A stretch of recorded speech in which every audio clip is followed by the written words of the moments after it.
Morning, morning, everybody. Michelle is here. Um, well, I said morning, but it may not be. Let's see what time it is in my neck of the woods. It's 9 a.m. on the West Coast on August the 24th, 2026 on a Monday. It's Monday, y'all. Here we are facing each other on a Monday.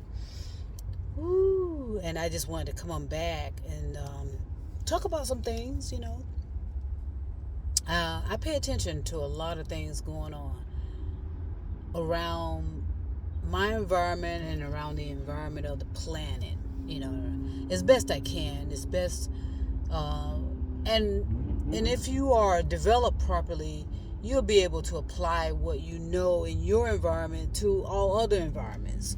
You'll be able to kind of add up the math and understand, cause and effect, and what happens here can happen there. There's always circumstances that create a differences, but for the most part, everything operates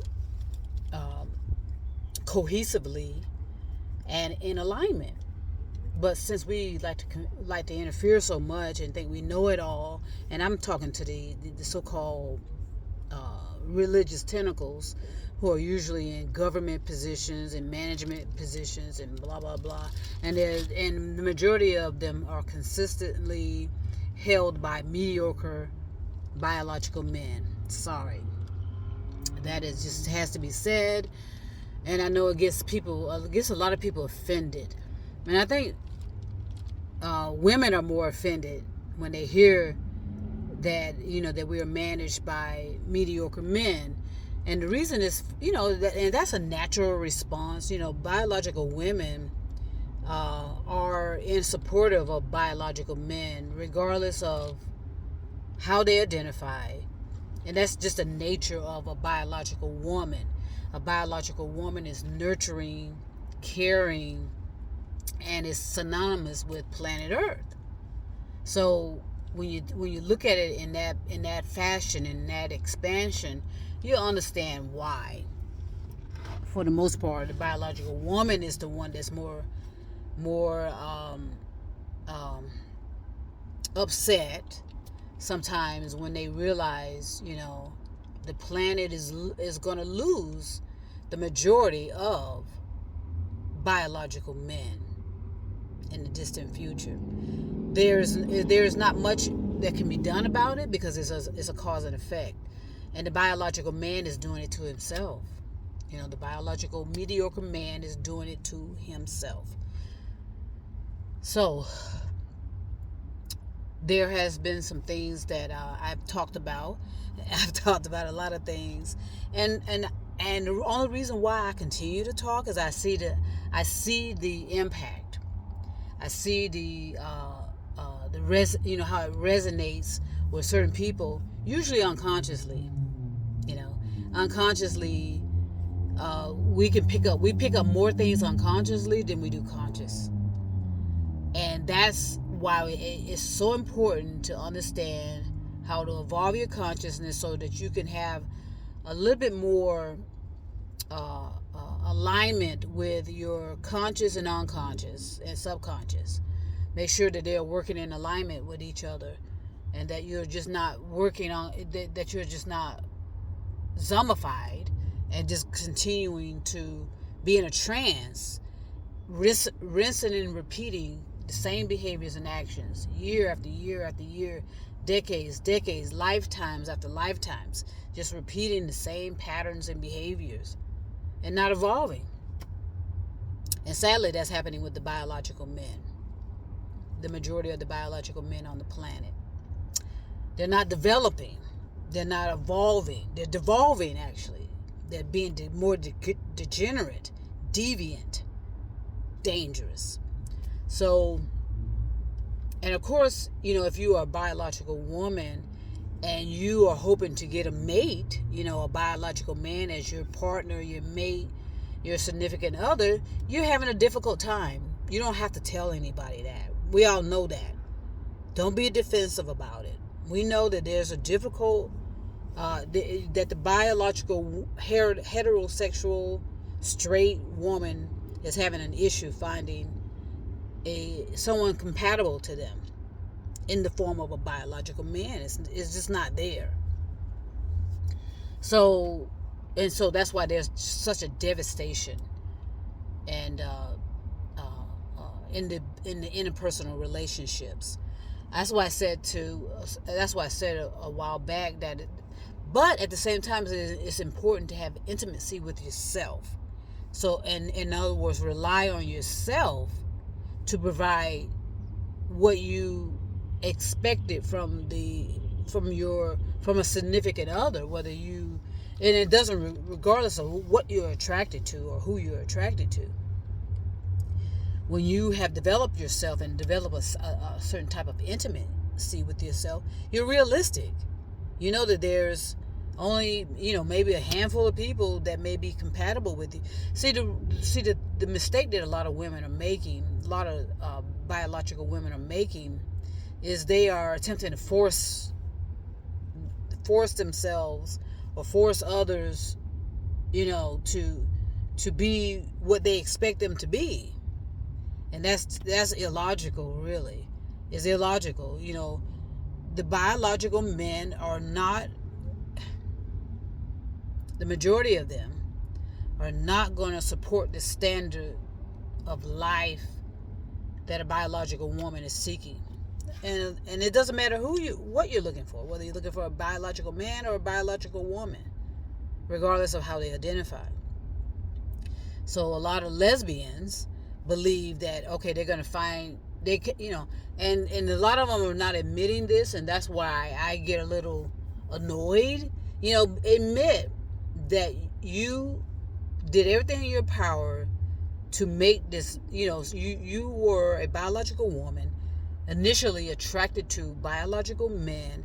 You did everything in your power to make those type of relationships work, and they did not.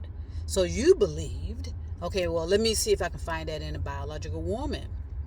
The same things are going to happen regardless. It has nothing to do with the gender per se, the sexuality per se. It has a lot to do with you as an individual and your expectations. You provide what you need, okay? But it's nice to have, a companion, someone that you can, sort of, seek seek a alliance together, or whatever. So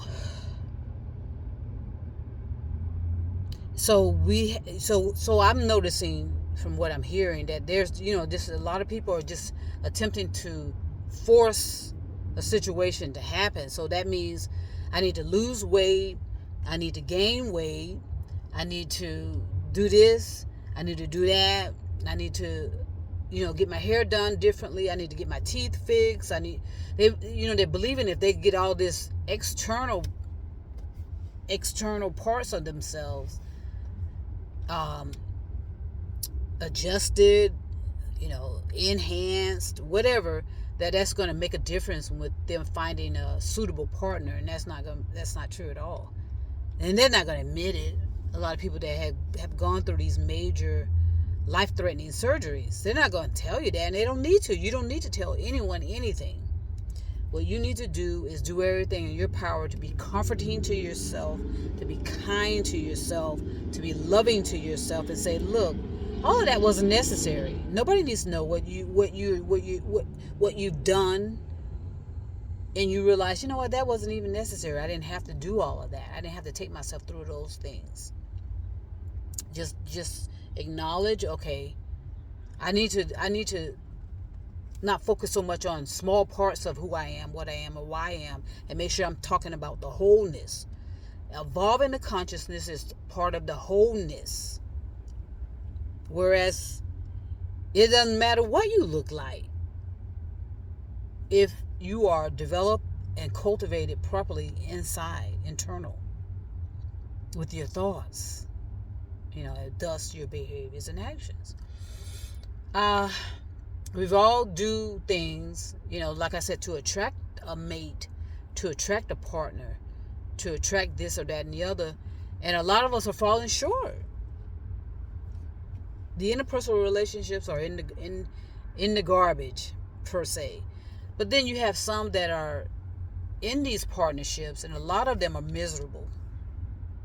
Why? Because they want to keep up these appearances that that they are in a loving, powerful, da da da da da kind of relationship, and I don't know why we need to prove that to anybody.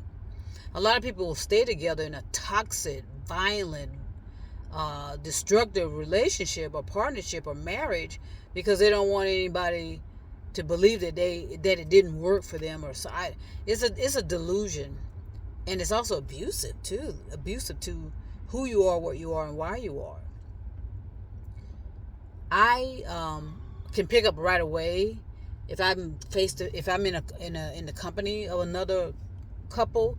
I can tell what's going on there because it's all energy, and I can pick that up. And anybody that's developed properly and know how to discern properly will pick it up too. So I remember as a first responder, that's why it's so important for first responders to know how to discern and know how to read people, know how to pick up subtle cues of, okay, something's not adding up here. That's why so many, mostly biological women, end up being unalived because signs were missed. Okay, warnings were missed. When I used to be a first responder, and there was something going on, especially, say for example, something happened between two people. They're not even in a relationship with each other. I did everything in my power before I started my investigation was to separate them. Separate the parties involved. Do not allow one party to hear what the other party is saying, because that's how they'll gravitate and change and lie and say this happened when it didn't happen. Okay? And the same thing with couples.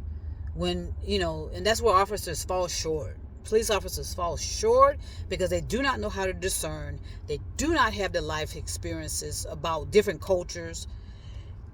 They do not have the life experience about their own culture. And more specifically and especially, say for example, and I've said this, biological men are going to act differently around other biological men. That's a natural thing that they would do. Okay? But if that biological man is in the presence of a biological woman, you're going to see a difference. And that should be logical.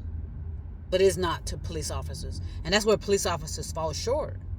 They'll come out to a domestic situation and they rarely separate the partners. They may do, I don't know what they do now. I can care less. I'm just going by my life experiences when I was there. I retired in 2022. Separate the partners, bring in a male officer, bring in a man officer, female officer. Allow the male officer and the female officer to interview the couples involved, and then switch it up and allow that other officer to also interview the other partner versus, so in other words, have both officers, a male and female officer, interview both parties involved separately, and then have the police officers, the male and female police officers, go separately away from all of it and discuss what was said and see if they can pick up stuff. I mean, that's how you properly assess the situation, But the law enforcement community, as well, law enforcement in general do not want to listen to other alternatives to help them deal with the communities that they supposedly serve. So, but I'm not going to say too much about that because, I mean, because people get so offended, especially law enforcement officers. They get offended when people are critical of their behaviors and actions or attempt to help them. They get offended by that. Now, what's happening now in 2026? I have no idea because I don't associate with that line of people anymore. I don't have any association at all. But there were plenty of opportunities where I saw and where there can be an improvement with the law enforcement officers in the communities they serve. Okay, so I got up this morning and I could feel I'm feeling something going on. And, sometimes you just have to go with that, but nobody has to know. I'm sharing that so that like I said, trust yourself. That's all I'm saying. Trust yourself. Because a perfect example of that is I felt that something was going on with one of the resources, the resources that we all are using. I felt something was going on with that. And I did everything in my power to make sure it wasn't coming from me. And then it turns out it was something going on with a resource that all of us use. It's just the management of it all refused to tell people about it, refused to share it to the public. You see what I mean? Those kind of things. But I'm not going to say too much more about it because, I have been told that people love to conceal facts. They, and usually it's the religious tentacles love to conceal the facts of what's really going on. They do not want to share because they do not want the public to know. But it's up to you individually to figure out what's going on around you. What are you picking up?